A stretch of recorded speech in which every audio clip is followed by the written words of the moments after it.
வணக்கம் நிகிதா. அதாவது சென்னை தாம்பரம் அதன் சுற்று வட்டார பகுதியில் வசித்து வரும் பொதுமக்கள் சென்னையில் பணிபுரிந்து வருகின்றனர்.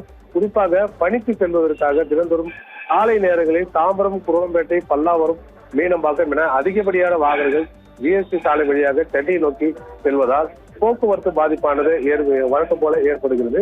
இந்த நிலையில் பல்லாவரம், குரோம்பேட்டை ஜிஎஸ்டி சாலையில் இருக்கக்கூடிய ஆக்கிரமிப்புகளால் தினந்தோறும் குரோம்பேட்டையிலிருந்து பல்லாவரம் ஜிஎஸ்டி சாலை கடப்பதற்கு 30 நிமிடத்துக்கு மேலாவது கடும் போக்குவரத்து பாதிப்பில் சிக்கி தவித்து வருகிறதால் அந்த சென்னைக்கு செல்ல வேண்டிய ஒரு சூழ்நிலை ஏற்பட்டுள்ளது. தற்போது பல்லாவரம், குரோம்பேட்டை ஜிஎஸ்டி சாலையில் கடும் போக்குவரத்து பாதிப்பானது ஏற்பட்டு வாகன ஓட்டிகள் அவதியடைந்து வருகின்றனர்.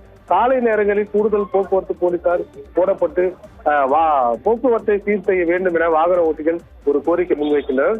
போக்குவரத்தை சீர் செய்ய அதிகப்படியான போலீசார் போடப்பட்டு போக்குவரத்து பாதிப்பின்றி பொதுமக்கள் பயணம் செய்ய வழிவகை செய்வார்களா என பொதுமக்கள் எதிர்பார்க்கிறார்கள். நிகிதா.